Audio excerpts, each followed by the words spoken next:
everyone. Welcome to the Healing Train. I am your coach, your conductor, or however you want to refer to me, but I am Bevon Squires. And today we are sponsored by Spirit Source Connection. Spirit Source Connection, we believe that we are multi-dimensional spiritual beings and that we have supernatural power that we enact through our intuition, our creativity, our visualization, even our imagination. And we know that we are multidimensional, meaning we have a body, a mind, and a soul. But today we are here because we're at the Healing Train, where ordinary people come and talk about their extraordinary stories. And we know everybody's healing journey is not going to be the same. But what we do know is there are going to be ups and downs and twists and turns along the way. And so today we have a wonderful passenger that's going to come on and tell us all about her journey. But before we do that, I want to let you know what the format is, okay? I wrote a book, and the book is called The Energy Harvest. The Energy Harvest is the name of the book, and it is a 4-phased trauma healing process, and it is the backdrop for this healing train. So we walk through each of the sections where we identify the trauma. And if we can't identify the trauma, we can identify the feelings that we experience as a result of the trauma, like the rejection, the self-doubt, those sorts of things. And then we talk about forgiveness and having a new mindset so that we can move forward, so that we can achieve all of those wonderful, extraordinary things that is in our purpose. And then we finally end up with, how do we sustain it all? And so today I want to help me welcome Miss Lydia Davis, our passenger. And Miss Davis, will you come on and please say hello to our community? Yes, hello everyone, and hello to you. And I want to thank you for having me on today. And I look forward to sharing my journey and being able to encourage and empower and help in any way I can others. So, but thank you for having me. Absolutely. Now, you know how we do it here on the Healing Train. Each passenger passes their ticket off to the next passenger. And so Miss Lydia Davis comes by way of Nycole Johnson, who we had on for August, passed her ticket off to Lydia Davis. And so she's here to tell us all about her journey. And thank you, Nycole, for bringing us this new passenger. So we're going to just jump right on in. And Lydia, do you mind if we call you Lydia? That's fine. That's my name. Yes, ma'am. Okay, awesome. And we just want to be, not too informal, but definitely want to make you comfortable and feel like we're a part of what's going on today, like we are connected, okay? Like we're family. Yes. Okay, so the first thing that we need to do in healing trauma is identify it. And so we're not identifying trauma so that we can point fingers at who did what and how. No, that's not the purpose for identifying the trauma. The purpose for identifying the trauma is so that we can heal it, right? But we have to first identify it. And I don't know about you, but I had no idea that I was experiencing trauma when I was growing up. I thought everybody's household was the same as the one that I lived in. It wasn't until later that I realized that all the issues that I was having was as a result of the trauma that I had experienced in my own household. And so I don't know how your trauma came about or the trauma that you experienced came about, but I would like for you to come on and share with us how you were able to identify that maybe you had some trauma in your life. Was it the rejection you felt? Was it the self-doubt? Was it the low self-esteem? Can you please, Lydia, share your story with us on this? Yes. First, I think that as you get older, through different phases of your life, you realize that there are different stages of trauma or different cycles of trauma. What you experience when you're younger, that you don't realize is considered a trauma, but that has an impact upon as you get older. And so behavior wise, you may be, it may come out from within you based on what you've been taking in or holding in. And then later on in life, something else happens, and then you identify that's another type of trauma. I think for me, as a child growing up, I was the oldest daughter, and I didn't really have my mom. She was a single mom. Um, she was stern. She didn't like to have to repeat herself multiple times, and I was always this pleaser type child, and I guess in a way that's carried on with me as through my adult. But being that we're in a single parent household, so for me, and as a child, it was that I didn't have my dad in our life. He was there, present in my and my other sister's life. He was in the city nearby, but he wasn't present in our home and in our life that I felt as a child. But I was raised in church. I went to church. I always had this leadership instilled in me a little bit, to always wanted to excel. And I think it was always trying to please, looking for love. I had people around me that loved me, but I can't recall as a child wherever I ever heard either one of my parents actually say, "I'm proud of you." I assumed that, I know that, but I didn't know that that had become something important that I held on to until my young adult life. Wow. And so as I matured and gotten older, going through school, had my younger sister, I'm in church serving in leadership, the usher board and things, always seeing my dad. And then he acquired a new family. He got remarried and had children. So now I'm feeling like my sister and I are on the outside, and you're caring for other children. And so, and a lot of that is just because I see you, but I didn't feel your presence as much. You couldn't tell any of that today, because that's the best man in my life. My dad, I love him to pieces. But growing up as a child, when you're a child and you're looking for, when you see friends or cousins and relatives that have both parents, and you see yours in the area, you may see them at church, but that what you wasn't resonating. You're not understanding why you didn't seem as important to the other parent. Right. And because I saw my mother struggle, I can remember one time that she didn't eat. And I can remember that she didn't eat one time, and we were eating cereal or popcorn or something. That was our meal. But I didn't realize until I got older that she didn't eat because she was making sure we had something to eat. So, and a lot of these things I never talk about, and things I saw, and that just gave me more resolve to myself that I'm going to do better. And when I have my own kids, and I'll make sure my children's father is in their life. So, all that just built upon the personality of who I had become, and my resolve for my character, my integrity, and my perseverance. Because I wanted to, as I got older, I wanted to make the trauma and the pain to fuel my own growth and my own success. And everything that I've done had to be a choice. So I just always believe there are choices, and even though you're going to church, you have a relationship with God. There was a choice that I had to make, but I had to figure out, what is the choice I'm going to make, and why do I need to make a choice, and what's my next step going forward to that? How do I take what I think and nobody else knows, or no one can understand, or just go on, No, it was bothering me. And so sometimes it's trying to identify what that trauma is through different stages of your life. Because as I got older, I went through something totally different, something else, but it's still related back to love and being seen and somebody being present in your life. So it continued on. So you have a thorn or a sensitivity that you're sensitive to, and that becomes your fuel to whatever behavior comes from that. Wow, that was so powerful what you just said, Lydia.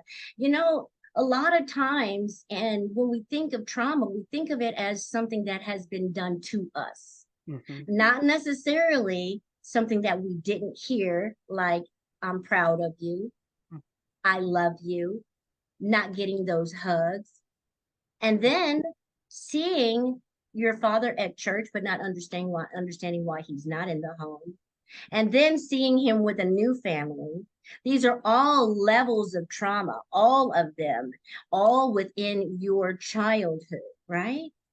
And then what you said was you felt like you were pleasing so that you could find love. Whew, that resonated with me so much because in our house, emotional support and love was a currency. You didn't get it if you weren't pleasing to the giver. Mm-hmm. It wasn't unconditional, it was very conditional. And what it showed me and what I learned from that is that I was not good enough as I was to receive love, and that I had to work in order to receive it. I had to be that people pleaser. I had to pretend, one way or the other so that I could get what I needed from you. And that was how I believed. That was my reality. And then it became my pattern. Then it became my practice. Then it became my personality. And then everything that I encountered throughout my life had that underlying foundation that I am not good enough as I am. I need to work harder. I need to wear makeup. I need to do this, that, and the other so that someone can find me worthy. Woo! That's powerful. It is so powerful. And as you were saying, you didn't really recognize this until later on in life. And that's usually when we find out, when our behavior has gotten to the point where it is, off the charts, when our behavior has gotten to the point where it has garnered recognition. What is wrong with that child right there? You know what I'm saying? But by then, there's so much trauma that has happened. And like you say, we just stuff it in because we feel like nobody's going to understand. Number one. Number two, people might not even care. Okay. And then number three, how will I even explain how I am feeling? I didn't have the words. Sometimes we don't have the words to explain what it is that we're going through. I got all of that out of what you just shared. That was so powerful. Thank you so much. Yes. And so, yeah. And so as we move on, talking about the trauma, obviously it's for things that are done to you, that are not done, things are said, that are not said, people that are there, people that are not there. These are all forms of trauma. And I think you said there was something else that you wanted to identify. Was there another one that you wanted to identify with us? Yeah, as you get older and you build relationships, and not saying that things that you felt were intentionally done. It's just that those are your feelings or your emotions or how you felt or how you saw things, and things in, especially in my generation or my culture, my was not explained. Be seen, not heard. Do as I say, don't ask. Why do I have to? And the response will be because I said so. So those type of things, and you're always trying to do well now. And you also have people around you that, but you didn't have that loved you, but you actually didn't get it from where you thought you should. But so as you get old, you build relationships. And then my children's father, in a relationship with him, and married for years.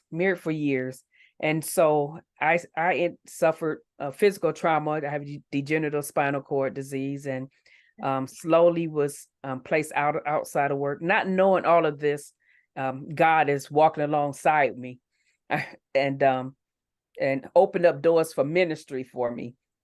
That He knew the plans that He had for me, but I didn't. So, and I often say that, thank God that He doesn't tell us what His plans are for us all the times, because I'll be saying, I'm not going to be able to do it. I ain't going to be able to do it. Imagine if we knew what was in store for us, what was coming up next, the journey we have to go through, the trials we have to endure, the pain we have to feel, all of that to grow to your next level, or to grow into the purpose that He's created you to be. I would, if He had told me some things, I'm not going to be able to do it. I'm sorry. You So got the wrong person, right? yeah, you got the wrong. I know you think you know me well, but so and I often in my relationship with God, I often laugh at things and I marvel at his wisdom. And so and these are choices that we make. So in my relationship, when things started falling apart, my physical self falling apart, and I kind of felt that I was always in the providing position, and then till my physical being and my job ceased, I needed to start leaning on, you know, the person to be the provider, and they didn't take that so well. So then we just were not um, communicating well anymore, and the relationship started falling apart. And then I'm starting to my depression is coming, and Mm. I lose my job, and I don't know. I'm just sort of lost. I have my sons. I'm raising them, but I don't want them to feel or see anything different. I don't want them to feel like I felt as a child. You're going to believe. I'm gonna let you believe what you need to believe. That keeps you happy, that your household is stable, Mm. but you suffer yourself. And there are times when you can walk around and be in the midst of a crowd, even at church, and someone say, how are you doing? And just in passing, but they never slow down to listen to the answer. And Mm. I remember one specific time I needed to be able to talk, or I was just at rock bottom, and an elder had walked past me and said, and saw, how you doing? And just kept on. And I got ready to speak, because usually we don't share. We often, especially as women, we don't often share. And Mm. I needed a shoulder to cry on.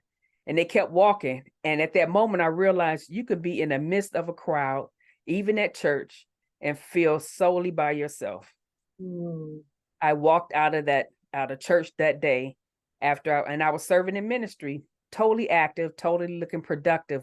We look productive often, not knowing we're suffering in silence. People don't know we're suffering in silence. And so many are experiencing that. I went and got in my car, and I cried all the way home, Mm. going home. I got to my house, sat in my driveway, and I knew the kids were in the house. I got myself together. I got to put my mom act back on, and walked in just like nothing else was going on.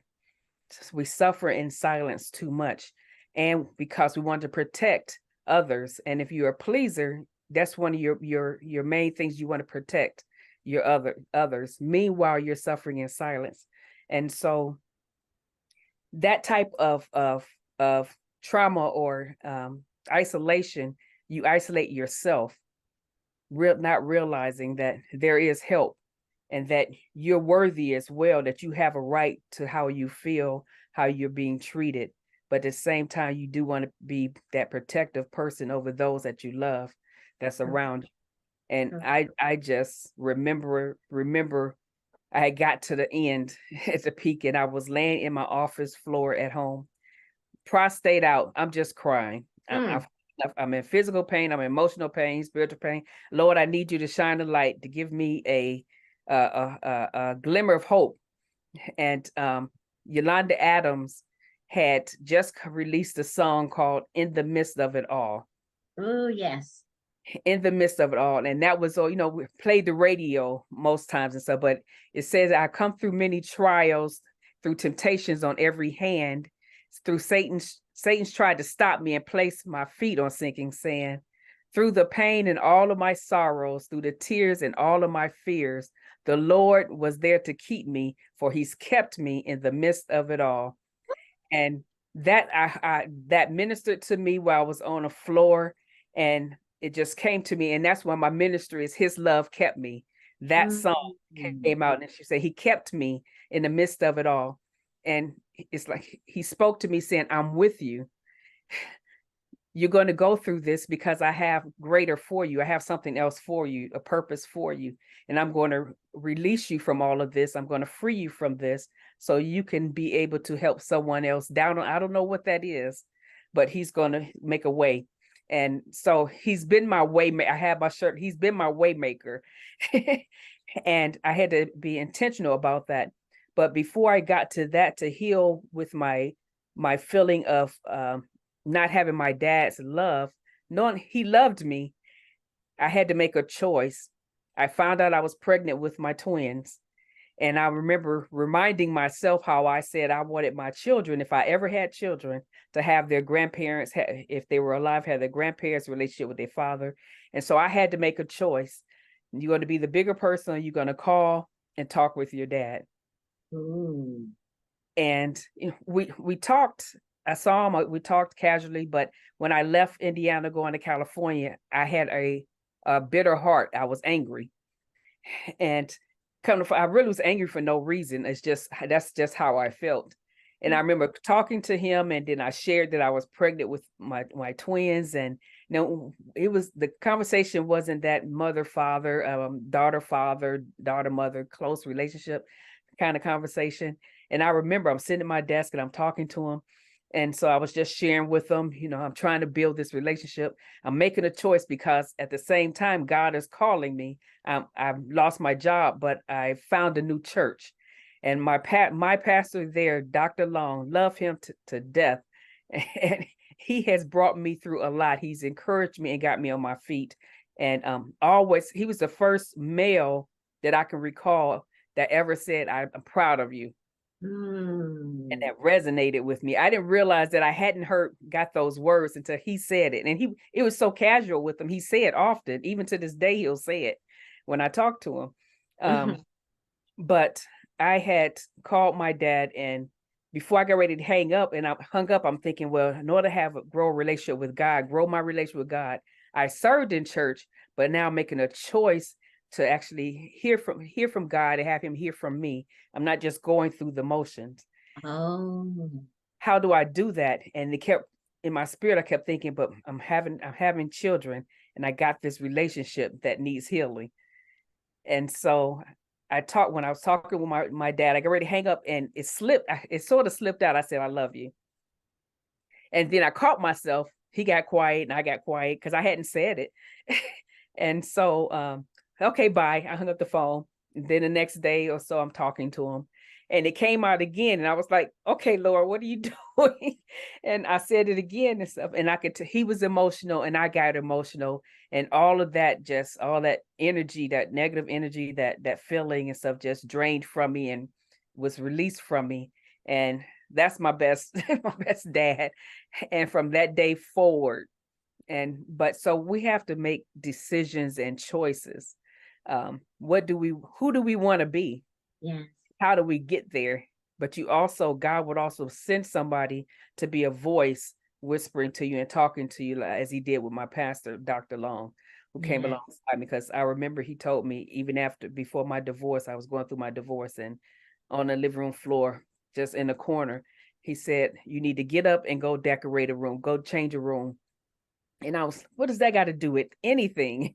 And he said, to distract you, so you can have time to get that energy out of you, so you can clear your mind and decide what's next, because God has brought you a long way.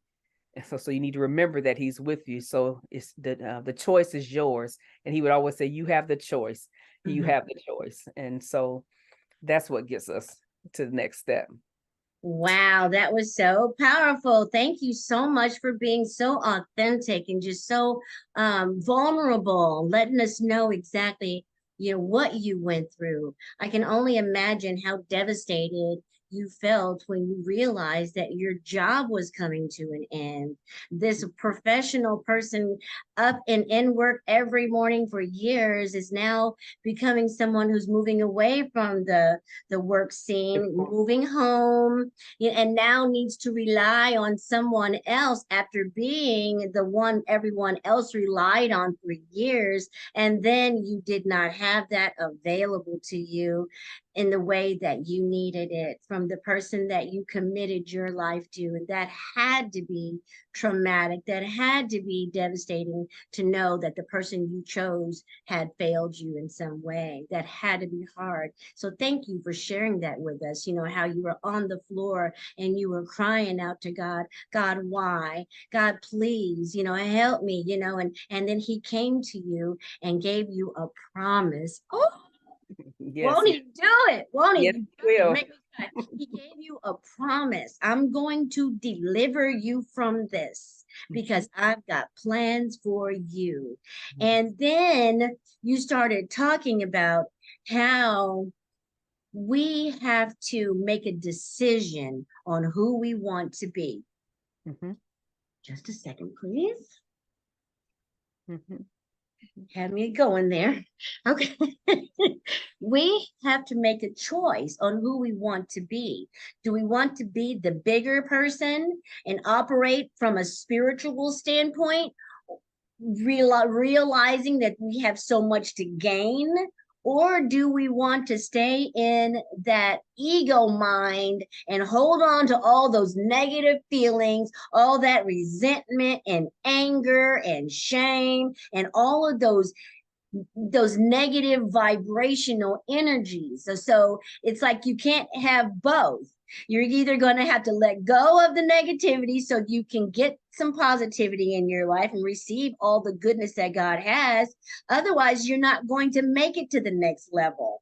And what I really loved about your story, this part, I mean, I love it all, but what really, really resonated with me is how you didn't even know that God was setting you up Yes, so that you could have the relationship with your father. And it came through the twins. What a double blessing. Not only, well, more than double because you got right. doubly blessed with the twins, but on top of that, it was another blessing that not only healed your life, but healed your father's life and has begun to create that relationship that you always dreamed of for your family and your children.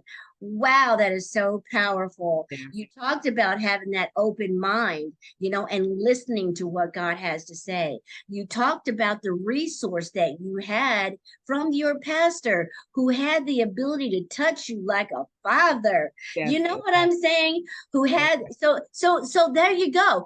God always gives us what we need. We yes, might not get it from the place where we think we're supposed to receive it, but He always brings us what we need when we need it. And yes. so we talked a lot about that, and that moved us right through our set section. The set section of the book is where we talk about having that open mind and having that forgiveness for the other person, because we have to move from all the blame, and all the identifying to now, what's my part? How do I heal? And the first thing you had to do was do some forgiving. You had to forgive in order for the healing to take place. And so that's the next step. That's the next phase. We forgive.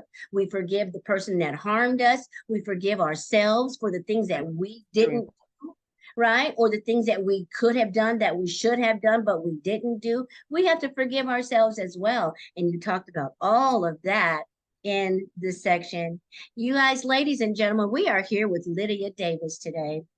And she is doing such a remarkable job taking us through her trauma healing journey. Oh my goodness. I'm just so grateful to have you here. But while we're on a short little break, I want to tell you that we are sponsored by Spirit Source Connection at www.spiritsource.com. And if you want to reach me, you can by emailing me at b.vonsquires@gmail.com. And don't forget, we're talking about the energy harvest today here on the Healing Train. So let's jump back on in, and we're going to be talking now about the achieve section of the book. Once you identify the trauma, once you're able to look at the role that you may have played in all of this, because we're not innocent, right? We have to find our part too. Anytime there's two people, they both have a part to play. And so then we moved into the set section that prepares us for for the journey, looking at the resources that we have available to us that can give us some fresh new ideas, that can bring in some good healing energy into our lives. And so now, once we do all of that,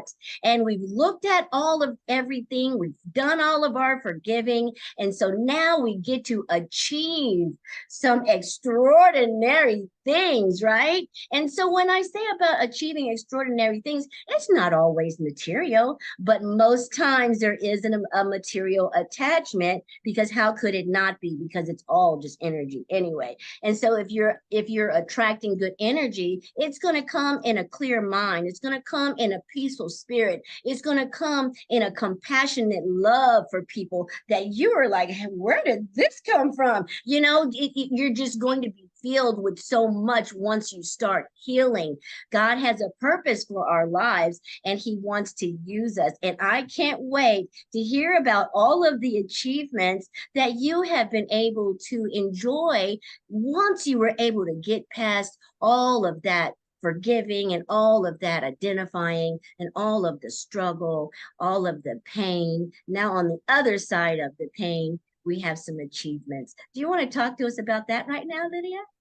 Yeah, I think that everything that we go through in our journey, our life and experiences is set up for, as you use the term, set up for next, set up for the purpose that God created you to be. And I know in the Bible, in Romans 8, it says he's working for your good, and he's working for his good. And once we realize that at the end of every year, at the beginning of the year, I always go into a moment of prayer with God. What's my theme for this year? Where am I going? When I was coming out of my divorce, trying to heal, and I'm living in California for 30 years. My twins are there. My mother was ill, and I came back to Indianapolis to care for her, thinking I was getting her back to California to me, but couldn't do that. So I made the sacrifice. I said, well, I promise I will always be here for you, take care of you. So I sacrificed, left home in California, relocated here to Indianapolis to care for my mom. Okay. And then in 2011, and she passed in 2013. And I was just so grateful that, I prayed to God, let me be with her and not let me get a call. I want to be sitting there with her when she passed. And I was. And so throughout my whole journey, I'm always seeking God first. And so when mom passed, I was like, okay, what's next? Can I get out of this place? Because it was cold and snowy, and get out of this place. And God would say, I'm working for your good. And he reminded me that I had said, use me, Lord. I'm available to you, Lord. I'm a living sacrifice. And he said, now, if we're going to next, you're not going back home, because I have service. So realize that I have a call on my life. And it was that year that my word for that year from him was restoration. And Okay. so now I'm healing. I'm having to heal. I lost my children's gone off to college. I'm by myself. I'm divorced. Now I've reloaded to Indianapolis on purpose. and the world, what God has called me to, has been so much more. My truck that was a gift to me, a blessing to me, is here now, always carrying food and clothes and shoes and everything to serve other people. And I'm just in awe of that, of God working for our good. Mm-hmm.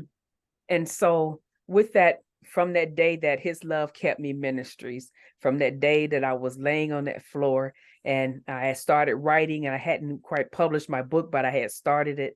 Just how do you get through pushing through the pain? That was my thing. How do you push through the pain? And a lot of it was by choice. And knowing that God is with you. You have to be intentional about what you're doing. And so with that come the birth of a lot of ministries, of helping. So my life is a life of service and of calling and helping for anyone that's in some level of pain. Pain is multifaceted. It's not just physical, it's emotional, it's spiritual. However that is, if God makes a provision for me to be able to help, I am there to help. And I have the resources of what I've gone through, the compassion, if you will. Mm-hmm. People sometimes people will know that you care when you're listening. You show that you care. They won't often always share with you. And my mindset is always being missional, this year my theme is shifting. We have to shift. Sometimes you have to let things go. In the Bible, God trims, he prunes, and we have plants. We prune our plants, we cut our plants for seasons, and so that growth. And so in our lives, we have to do that. God prunes us, and we go have our ebbs and flows of life circumstances, pains and trauma. And do we let it get us down? No, it does. And it's not easy, but it's a choice. And so how do I shift from one mindset to another mindset? How do I had to shift years ago when I found out I was pregnant to saying I want my dad to be my dad so my dad could be grandfather to my children. Oh my goodness, Lydia. I am so happy to hear you talk about how we need to be intentional about the work that we're doing. I believe God didn't make any mistakes when he made us, and he certainly didn't make any mistakes when he gave us our purpose. He was very intentional about creating Lydia Davis. He was very intentional about the purpose that he gave you. And like they say, to whom much is given, much is required, right? And so being intentional is just part of what you have to do. If you want to rise to the occasion and you say you want to do God's work, you're going to have to be intentional about it. You have to match that energy that he's already put into you through the work that you're doing, right? Can't leave it to chance, can't leave it for somebody else to do. No. And that leads us to our next section where we're talking about sustaining.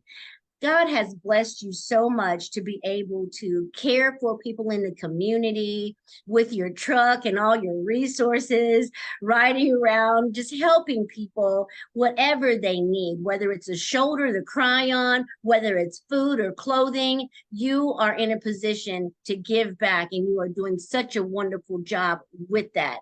And so what we want to know now is, how do you sustain your level of energy? How is it that you can just move and move like the Energizer bunny, going from one thing to the next thing? How do you keep positive? How do you keep from being discouraged on those days when it's tough? Because I know some days it's got to be tough to keep moving. How do you keep yourself motivated and positive as you continue to do your ministry? I mean, to tell you, when times can be challenging, you can be exhausted, and yet remembering what your purpose is and remembering what God has already done for you.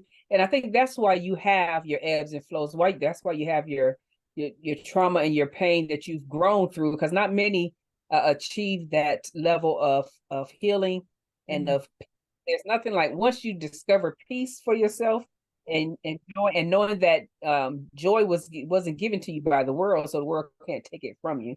So once you have that within yourself, you want to do it at all costs, try to protect it. And God is going to use what tried to break you to build you. And as you choose to allow him to build you, you want that for others. You develop that compassion for others, because really we're here for relationships. He wants a relationship with us, and we're here to build relationships. And through relationships, there are people that are in need. I have needs, and oftentimes when you're a giver, some of your own needs are not met or identified, or people make an assumption that you have it all together, or you don't have any need, or you're not depressed, or you don't have any of these other things that bind you somewhat, and you do. And you have to have a source. And the first thing is knowing who's your way maker, who's the source of your strength.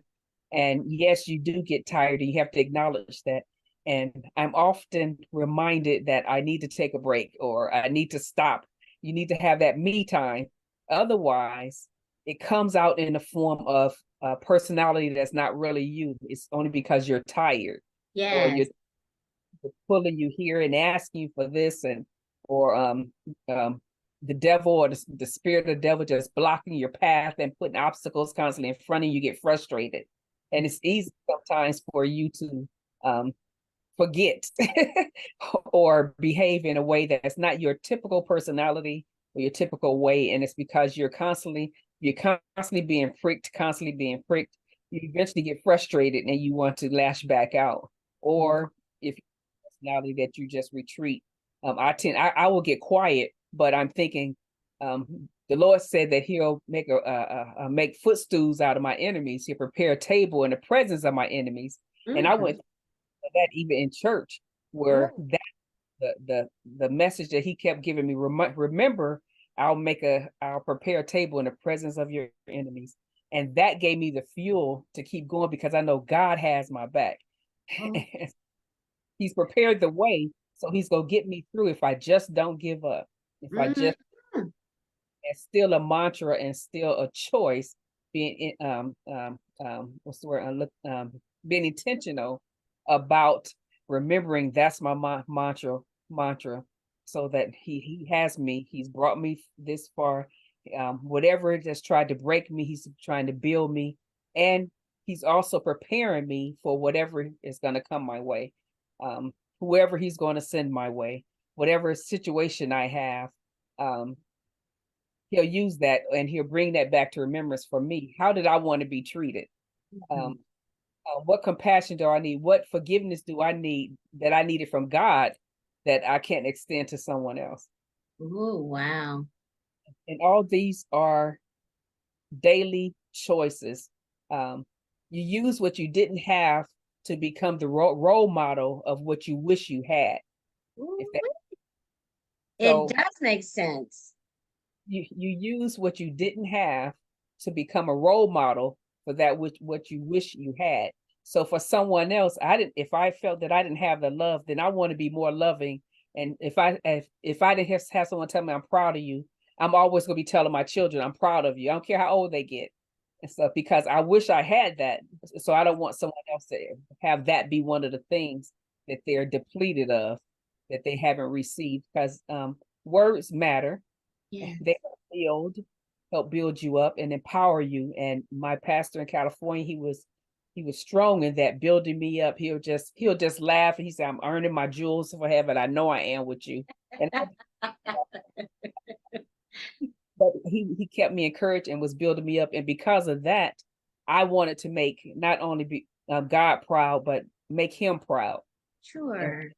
meant that whatever I did, there were people that would become part of whatever legacy I'm trying to establish for my children and for those behind me, that they'll say, I'm proud of her, or God can say, well done, my good and faithful servant. Yeah. And it's not easy. It is not easy. I get frustrated. I get tired. I need a break, and I have needs and all that, but there's reward, and stuff. So if one child, like right this Sunday, I'll be giving out a lot of shoes for children.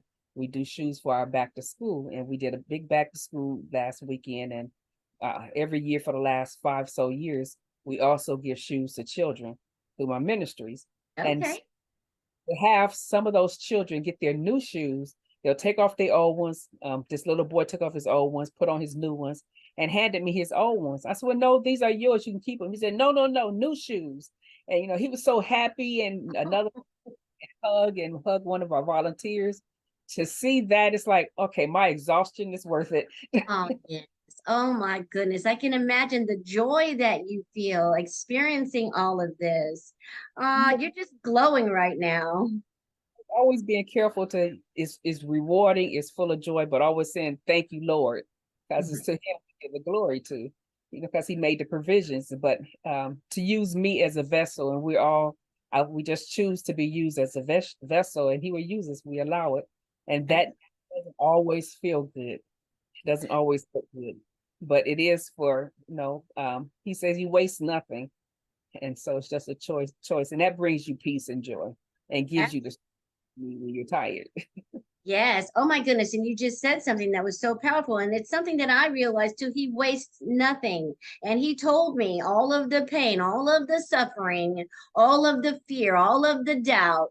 I will take it and I will make something out of it. I will make it useful and make me useful. You know what I'm saying? Like you said, if we are willing to allow it.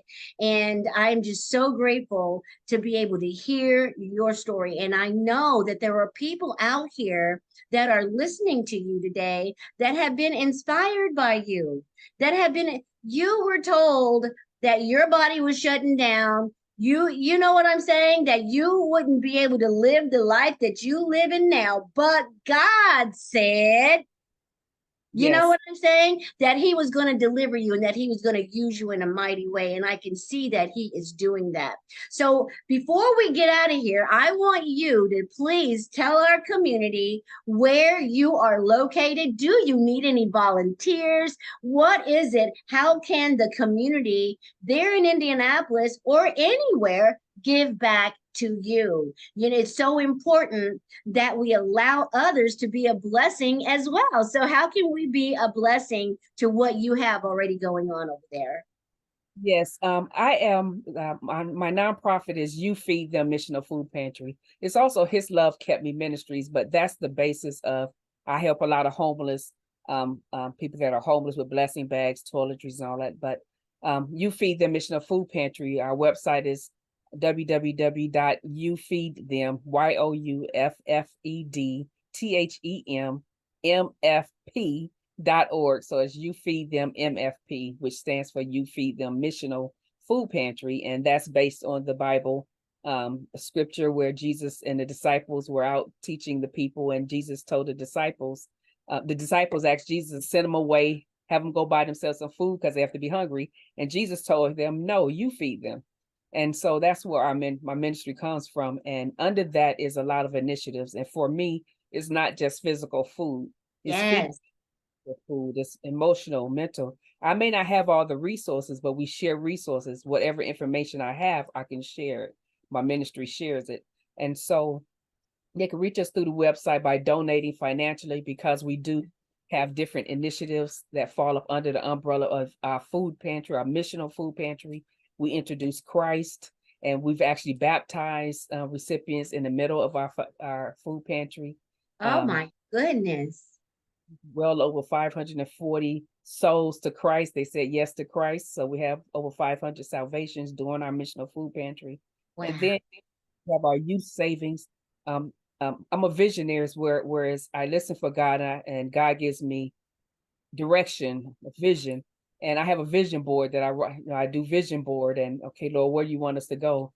And one of them was how can we prevent future our children today to from being in future food pantry lines or future social services lines, but we Mm. teach them how to save now.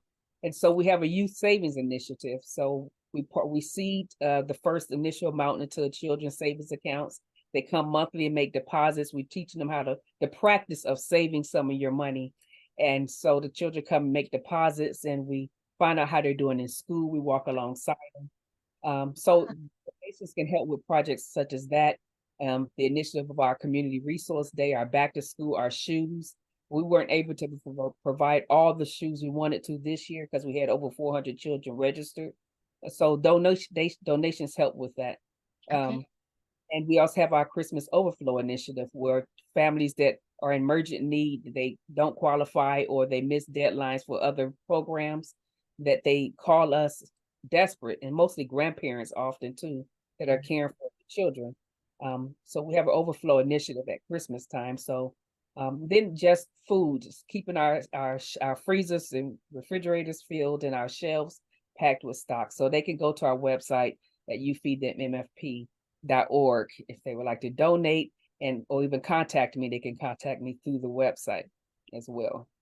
Oh my goodness, this is so incredible. You guys, I am so happy that you were here to witness this today. What another amazing episode of the Healing Train here with Lydia Davis of You Feed Them, MFP.org.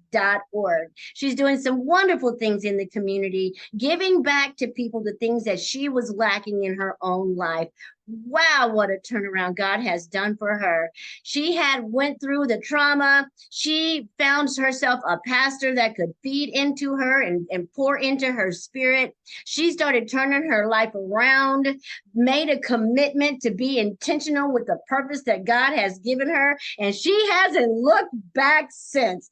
You guys, I'm telling you what, please like, share, and subscribe this particular episode of the Healing Train. And you know, we're here every week, every Sunday night at 8 p.m. is a new episode. And so you don't want to miss the lineup for September, where Miss Lydia Davis is here today. And this is going to actually play in September. And so, guys, I'm just so happy that you were here to witness this. And thank you so much for continuing to support us here at the Healing Train. And in the meantime, I'm going to pray and ask God to bless you really good. And I will see you on the next Healing Train. And the thing that you are manifesting for, I don't want you to stop manifesting. Continue to move forward. Do not get discouraged because you haven't seen the results yet. They are on the way. Keep the faith. Keep moving forward. And when you get that blessing, I want you to come here on the Healing Train and tell us all about it. But until then, be blessed, be well, and be loved. Take care.